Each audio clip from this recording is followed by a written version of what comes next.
Welcome to Think New Mexico. We're the New Mexico Suncast. Jim Williams with founder and director Fred Nathan. Fred, thanks for letting us come over this morning. Thank you for coming to our offices and making it so easy. Well, we're hoping to do personal profiles on. We've already done that with you. You Right. were kind enough to meet us at the last week of the New Mexico legislative session here in 2025, but we hadn't had a chance to talk to your staff. So we're going to kind of get to know them a little bit today as well. And so that's going to be really special. Fred, last time we met, and I know we're going to kind of go out of order, Sure. my little list here, but I want to read a couple things that you said. Okay. So in our last interview, you shared 3 primary reasons New Mexico has been losing doctors for over 5 years. The first reason you mentioned is that medical malpractice premiums are too expensive in New Mexico. And I think you said double? Yeah, nearly double our surrounding states and the rest of the country. And I'm going to allow you, I hope you elaborate on some of this, because Sure. when we interviewed you, you were taking bipartisan supported policy to the legislature, and a couple things got done, but a couple things didn't. So the second reason you said that doctors are leaving the state is because we have low Medicaid reimbursement rates. Correct. And we're going to talk about the Medicaid Trust Fund in a minute, which is an initiative you spearheaded, and that actually passed. Yeah. Which is the beginning, right? With something to build on. We're delighted. It's a really good start. All right. And then the last thing, and I was really surprised at this, is that there are gross receipts taxes on medical services. That's correct. And what I was confused about, and the thing that was most pointed in my mind when you talked about this, is that the consumers don't pay that tax. The doctors have to pay it. So and other healthcare providers. Oh, so yes. physical Yes. therapists, nurses, physician assistants. Well, let's talk about that. Let's get right into, you had bipartisan support, and some of the information that you had put together, you were just you were excited that it might all pass. Right. But I also know that you have a vast amount of experience. I don't. To know that you're not going to get everything you ask for. And so what's most impressive to me about people like you who are involved in politics and policy is you don't get your feelings hurt easily. Talk to me about what needs to be done. And I'm going to start with this perspective. Do you think our legislators recognize the urgency of doctors leaving our state and how difficult it is becoming to get an appointment with a doctor? Well, I guess I would say some do, some don't. We were delighted, for example, in the medical malpractice that we had 24 co-sponsors on that bill, the most of any bill last session, a dozen Democrats and a dozen Republicans. We still got our work cut out for us with the others who, there were some people that were supportive but didn't want to be a co-sponsor. So I think we've got a lot to build on. Well, when you talk about building, I guess I'm thinking right now as we're sitting here talking, we don't have another legislative session until next January. Next year will be a budget session. Correct. At least that's what they call it. Yeah. I don't think it's just that. No. But it is a shorter amount of time. I was reading your recap that Think New Mexico puts out for the legislative session. And the numbers are startling. There were less than 200 bills actually taken to the governor's desk out of over 1,000 that were presented. Yeah, it was about 1 in 7 bills that got introduced actually made it to her desk. And then after vetoes and so forth, it was about 12% of bills. I can't help but think that voters, I'm trying to encourage people to vote. I'm always perplexed that people don't vote. I mean, that is You our and me both. voice. Right. Yes. In fact, I've kind of gotten on some of the faith community people. And I mean Christians, Jews, Muslims, people that are in the faith community. Less than half of us vote. That's right. And I don't even actually understand that. Because you feel like you're directed to love people and care for people, but yet you're not taking the time to vote. So yes, I am getting on your case if you don't vote. And Fred, you're working hard to protect voters. So what do you do now, and what do we need to know about that will help you prepare for next legislative session? So there's four, as we talked about, there's four things that need to be done in the near term to address the doctor shortage. The first, as you pointed out, is our medical malpractice premiums are much too high, and that's something that causes doctors not just to leave the state, but in many cases to retire early. So there we want to create a more patient-centered system than what we have now, which is really a very lawyer-centered system because of the influence of the trial lawyers. I hope you smile about this. Fred, you're a lawyer. I'm a recovering lawyer, Jim. I always point that out. I haven't practiced since I worked at the Attorney General's office in about a quarter of a century. Okay. But you actually understand lawyers. Yeah. And so it sounds to me, and I'm optimistic, you have hope that you can actually pass a bill that maybe lawyers perceive as going to make it easier for them to make a living if they don't do what you want them to do. But I don't think that's accurate. You're not going to be harming the legal profession by attracting doctors to our state and making it easier for people to get care. But yet a lot of the public think that lawyers in the legislature are blocking this. They are, frankly.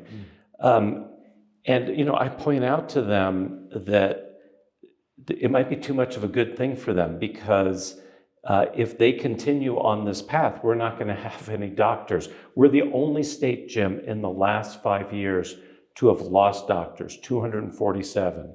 Meanwhile, nationally, the number of doctors has gone up 44,000, which isn't to say that there aren't other states that have shortages, but we're the only state to have lost doctors. And they're going to run out of people to sue at the rate that they're going because they've created a legal environment where there's no cap on attorney's fees, there's no cap on punitive damages, we have the lowest standard for punitive damages, and some of the highest judgments. This case earlier this year in Albuquerque, the New Male medical case, $412 million in punitive damages.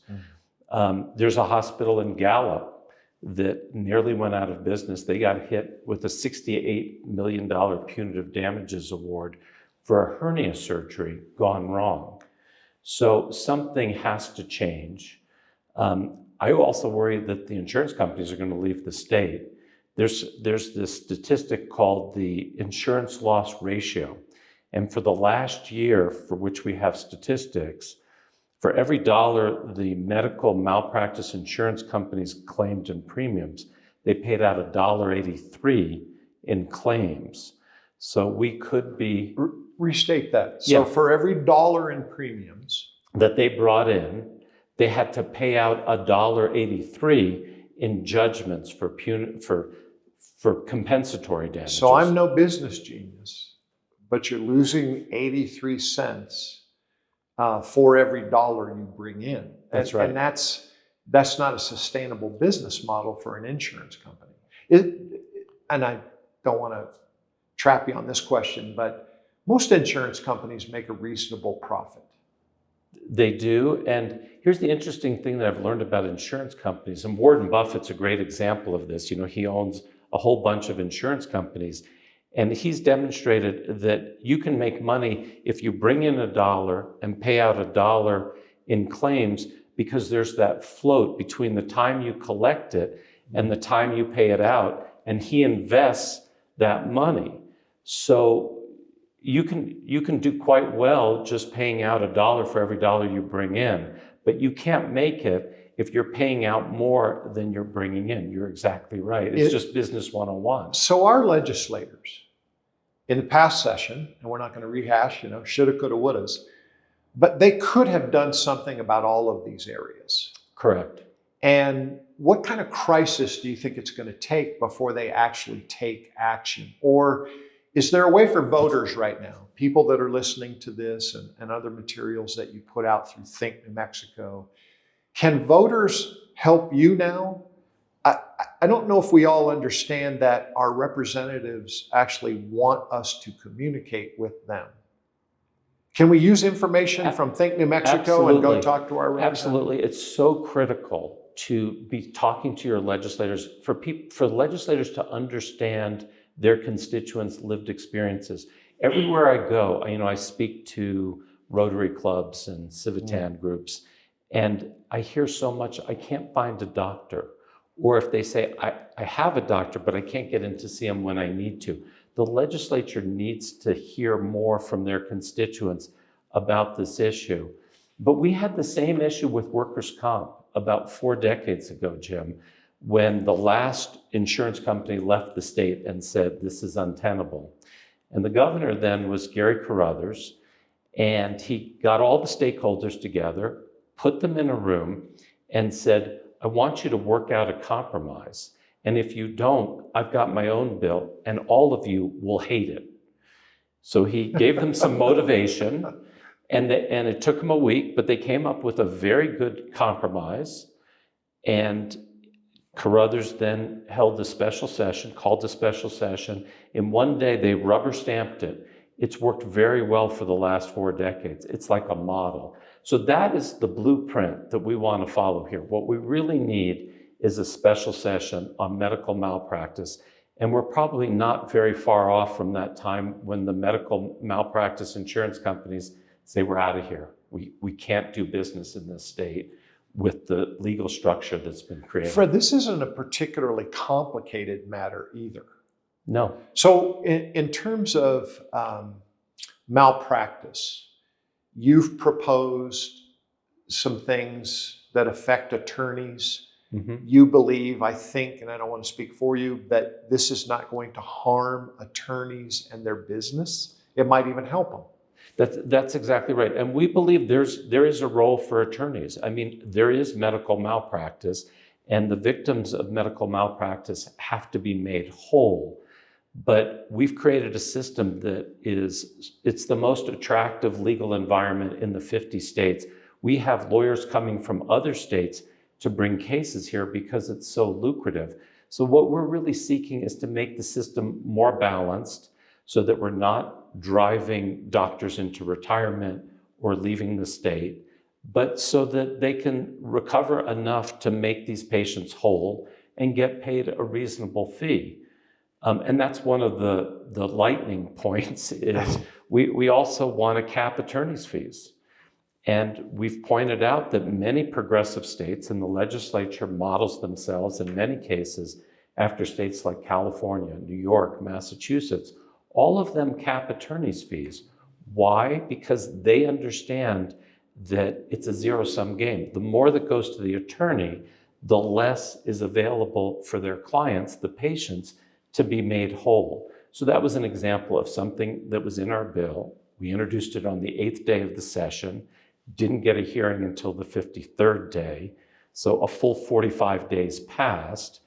And we almost passed it. We lost 5-4, but it's something to build on. And like I said earlier, we have 24 sponsors. That's about 1/5 of the legislature. Is this information like this available on your website? It absolutely is. And give our viewers your website. Sure. It's www.thinknewmexico, written out as one word, .org. And just go to the section on reports and you can download it at home and read it. And if you want a glossy copy, call us up. We have contact information on the website and we'll send you a hard copy. And then take that information after you read it and call your representative. Exactly. And what if your representative is an attorney? If the attorney says, look, we're just trying to protect attorneys too, okay, that's legitimate. Mm-hmm. But can they say with confidence, look, we're a community. We need attorneys. We need doctors. Yep. We need nurses. We need other medical providers. And we can find out, you've designed a way. You have a plan in place that could be voted on immediately and help everybody. That's right. There are other things that need to happen, like with punitive damages. What some other states have done is to take a portion of punitive damages and put it in a fund that benefits everyone. What we'd like to do is take 75% of punitive damages and create a patient safety fund that rural hospitals and clinics can use to enhance safety. For example, reducing ratios between staff and patients, enhancing training, where maybe they've had a medical malpractice and they've identified a weakness, but they just don't have the resources to address the problem.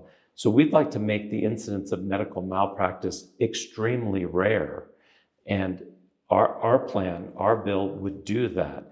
What we're doing now doesn't fix the problem, doesn't address the medical malpractice that's occurring all the time. If these actions are taken by the legislature, then the insurance companies will react in kind by lowering premiums? It's a great question. I presume they would, because they would be paying out less in terms of punitive damages and compensatory damages.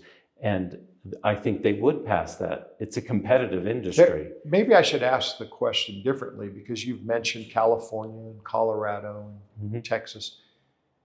Their medical malpractice insurance in those surrounding states, Arizona, Utah, everybody who borders us, is not as expensive in those states as it is here. That's exactly right. And we say in general, it's about double, and we have the data.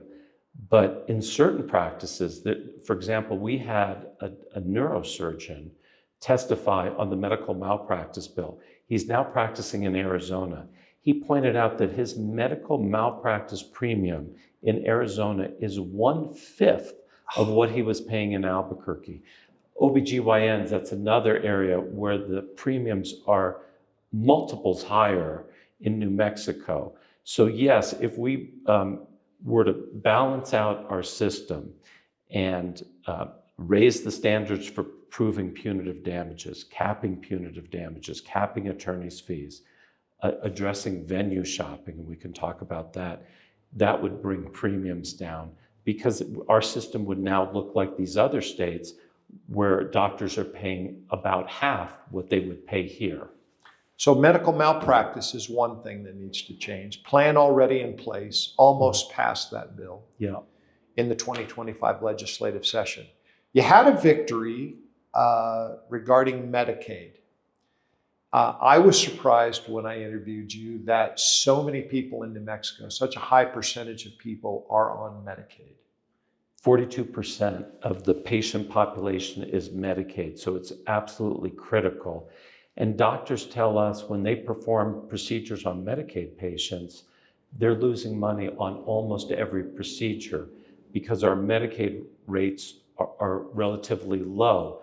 Now, to be fair, the legislature has been moving heaven and earth to bring up those rates. But because we have that large Medicaid population, it's very difficult to do. So we proposed creating a $2 billion fund, a permanent fund. And New Mexico has about a dozen of these funds, but none in the healthcare area, even though it's the second highest expense to state government. And we proposed using one-time oil and gas revenues. And Senator Munoz brought the bill, Senate Bill 88. He's the chairman of Senate Finance. And I'm delighted to report it had bipartisan support. It passed. The governor signed it. In the first 3 years, it's going to receive about $500 million. When it gets to $2 billion, they're going to start taking distributions at a rate of about 5%. So that's $100 million. And then they can take that to the federal government, which matches the state's portion of Medicaid 3-to-1, and bring in $300 million to the state. Now you've got a pot, you put that together with the $100 million, you've got $400 million, and you can raise Medicaid reimbursement rates across the board and make it so that it's lucrative enough that doctors will start seeing Medicaid patients again. That's great for patients, and it's good for keeping doctors here so that they don't have to close their practices to Medicaid patients. So that was a big win. Are there doctors that you know that have left for business reasons that would like to be here just because New Mexico is what it is, you know, our food, our culture, our weather? So a great example of this is my wife's, this is probably a HIPAA violation. My wife's OBGYN is a woman named Debbie Vigil. Born and raised here, the most patient-centered doctor you would ever find. In 2021, when the trial lawyers pushed through yet another bill that made life better for them, but worse for doctors, her premiums went up. And she looked at her business plan and said, you know, this wipes out what little profit margin I had. I'm just going to retire early. She retired at 65. She wanted to practice till 70. So that's a great example where we lost a wonderful doctor. We've created what we call the farewell file at Think New Mexico. And what happens is when doctors close their practices or leave the state, they oftentimes write letters to their patients. 2 weeks ago, a husband and wife team in Gallup left. They had 9,000 patients.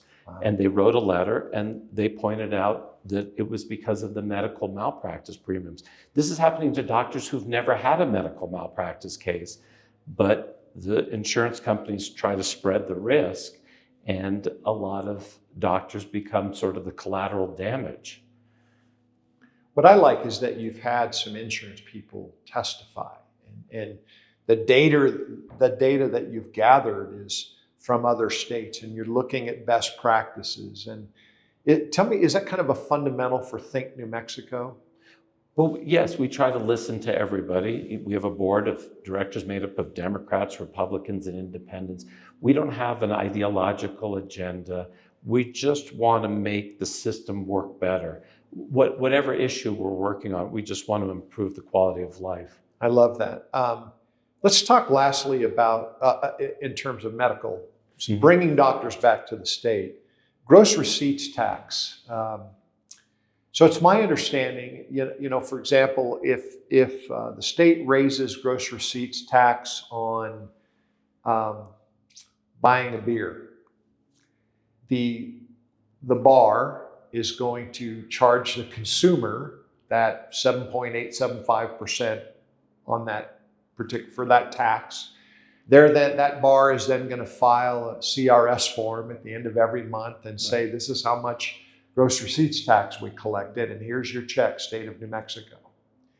But I understand that they're not, that doctors and medical providers are not allowed to pass this cost on to their patients. That's a critical point. A lot of people don't understand that. I'm so glad you brought that up. What happens with the tax on medical services, and by the way, New Mexico is one of only 2 states that taxes medical services. The other states, Hawaii, they cap it at 4.7%, is that doctors can't pass that on, and other healthcare providers, physical therapists would be another example, because Medicaid and Medicare refuses to pay state taxes, which is sort of understandable, and insurance companies have enough clout that when they negotiate contracts with providers, they say, well, we're not paying state taxes. So it ends up being eaten by the healthcare provider, whether it's a doctor, or nurse, or whomever. And that's a tax that you wouldn't have to pay if you practiced in any other state. So I talk sometimes to doctors who have independent practices, and they tell me how hard it is to recruit doctors from other states, because it's now pretty well known that we're one of 2 states that has this tax, that we have high medical malpractice premiums and low Medicaid reimbursement rates, and then this tax on medical services, and it makes it virtually impossible to attract doctors from out of state. At the same time, I'm learning that the UNM Medical School, many of the doctors they're training leave once they get their degree and they do their residency, and because they're aware of these 3 critical issues that make this a relatively unattractive place to practice. Yeah, and again, I asked you this the first time we met, and that is that people don't realize that doctors are in business. And some people almost resent that fact, but they've got to support their families. Yeah, they have to make more money than they spend. And you've come up with a lot of formulas. Fred, I'm a retired banker, and I'm going to make probably a wild statement that you may or may not agree with, but I used to primarily be a construction lender.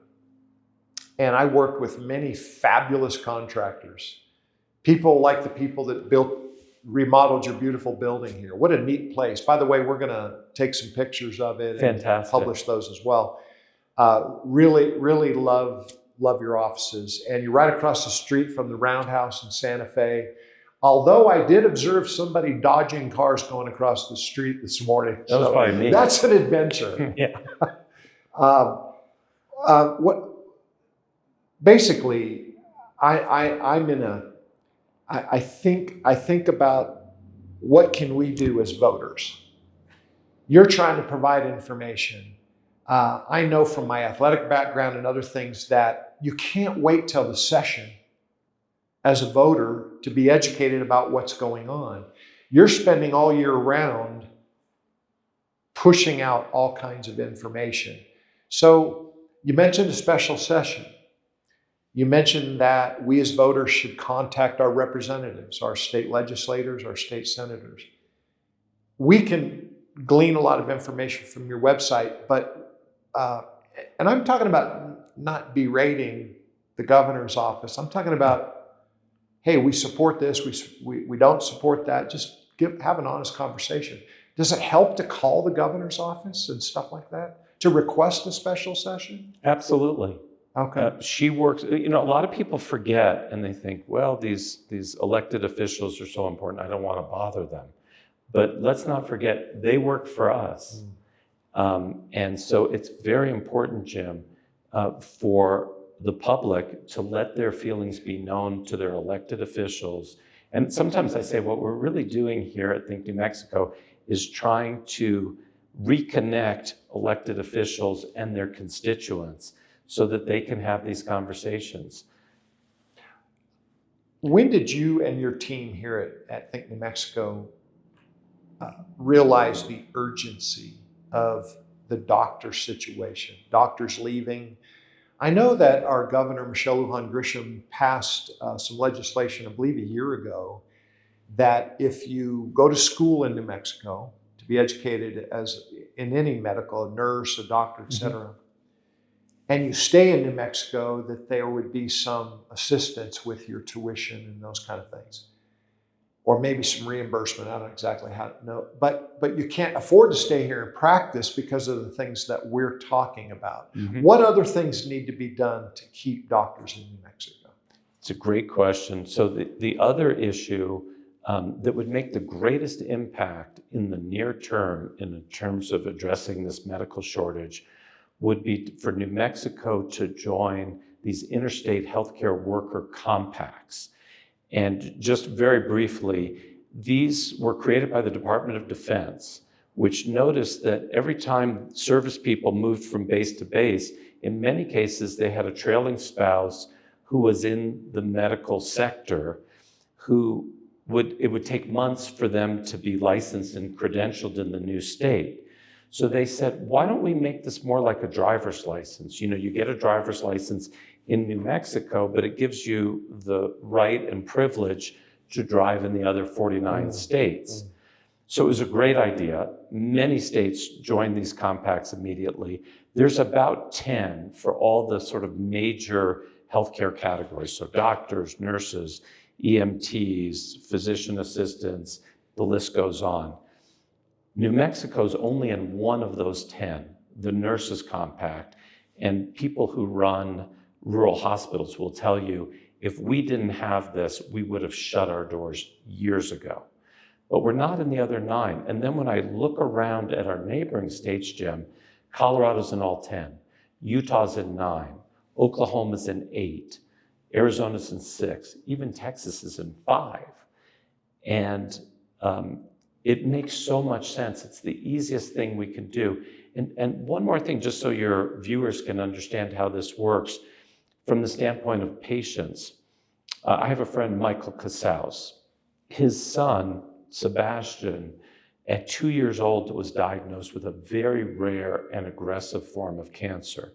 And they took their child to UNM Hospital that sort of is the place to go with very rare diseases. And the doctors there said, we think we need to amputate your child's hand, but we want to strongly encourage you to get a second opinion because we've never seen this form of cancer before. And we know there are doctors out there in other states that might have different ideas. So they did, and they found doctors in Michigan and Pennsylvania. And they contacted them. And in both cases, the doctor said, bring your child to our clinic immediately so we can examine him here. And the parents said, well, he's getting chemo and we've been advised that we can't go through an airport. So could we just do this on FaceTime? And in both cases, the doctor said, well, no, because your state is not in the doctor compact. And if we gave you advice over the phone, we would be practicing medicine in your state without a license, which is a 4th-degree felony. Wow. So what they ultimately did is drove their child, and they continue to do this every month. They go to Texas to have a telehealth conversation that would not be necessary if we would just join this compact. And you're probably wondering, well, why don't we just join the damn compact? Yes. And the answer is because the trial lawyers block it. In every one of these compacts, and we passed 7 of them unanimously through the House, and then they get to the Senate Judiciary Committee where the trial lawyers have bottled them up. And why would they oppose them? Well, in every one of these compacts, there's a little provision that says we're governed by a board of commissioners, and these commissioners are immune from lawsuit. Well, to the trial lawyers, that's sacrilegious, that any group of people would be immune from lawsuit. But you would never sue these people. Every state appoints, that joins the compact gets to appoint somebody. They usually pick a state employee from the medical review board. You would never sue a state employee in Pennsylvania because of a malpractice in Hobbs. But we do this because the trial lawyers stop it every year. This is another issue that I think is perfect for a special session where we can really focus on what's going on. In a 60-day session where there's so many bills going on, the media has a hard time tracking what's going on and getting the word out.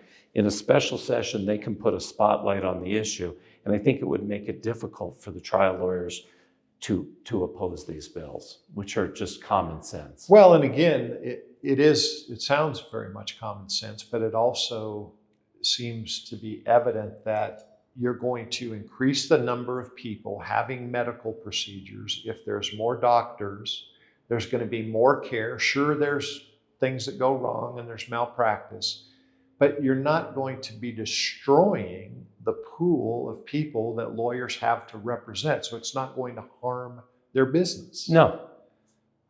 Very interesting. Fred, we're going to spend some time today interviewing your staff. I'm delighted. Would you tell me just a little bit about each one of them? Sure. So our associate director is Christina Fisher. She's been with us for more than 2 decades. And I always joke about Christina because she's so smart. She graduated #1 in her law school class at UNM with the highest GPA in the history of the state. And I always say, Christina really should be working for a think tank. I don't know how I landed here, but it really makes sense that she's working for a think tank. So you're going to enjoy interviewing Christina. We also have an education reform director. Her name is Mandy Torres, and she's been a teacher. In fact, she's the 2020 New Mexico Teacher of the Year.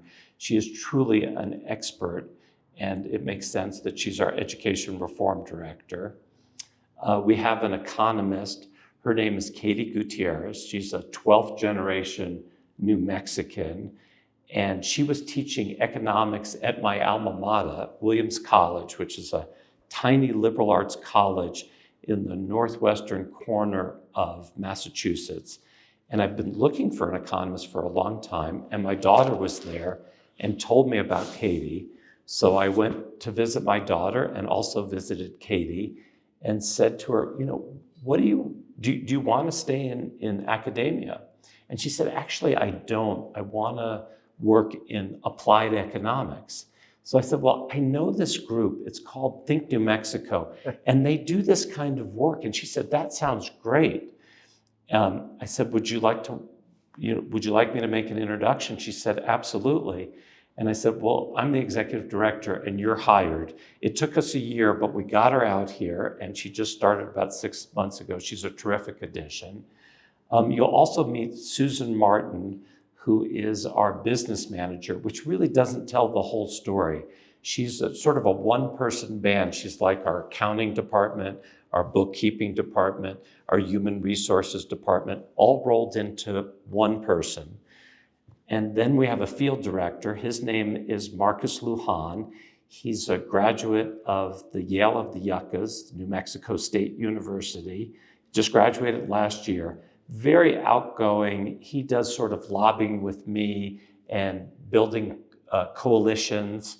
For example, this last year on the Doctor Compact, which we were talking about, we were able to get both Planned Parenthood and the Catholic Church to endorse that bill. Both of them have medical clinics and have great trouble staffing them. So for the first time ever, we had those two entities who agree on nothing to work together to pass the Doctor Compact. Unfortunately, the trial lawyers got in the way. So that's the group. They're terrific, and I'm delighted that you're interviewing all of them. Well, I think that people in New Mexico need to know who's up here in Santa Fe. Fred, hey, you make a living doing what you're doing, but a lot of what you do is sacrificial. I mean, you're caring about other people more than yourself. Is that hard? Well, not always. I mean, I'm 64 years old, so I'm seeing doctors more and more, so I do have some skin in the game. Okay. But thank you for giving me that credit. You know, as you mentioned earlier, I'm trained as a lawyer. I went to law school because I wanted to solve some of the problems in the world, and particularly in this state. And I just created my own organization to help me to do that. And I did write down the example you gave about our former governor basically putting the representatives in a room and saying, you guys have to work this out. Is there a room like that where we could lock our representatives in your building? Right here. This is our conference room. It sounds like to me that sometimes we're going to have to put people in a room and say, look, put away your differences. You need to figure it out for all of us. That absolutely needs to happen, and this would be the perfect place to do it. But to go back to your earlier question, someone once said that happiness is doing meaningful work with people you enjoy. I love my colleagues and the people I work with, and this is meaningful work, and I can't imagine anything that would make me happier than doing this work and occasionally getting things to the finish line. That's awesome. Fred, thanks for joining us today. Thank you again for this interview and giving me this opportunity. It's fun. Thanks.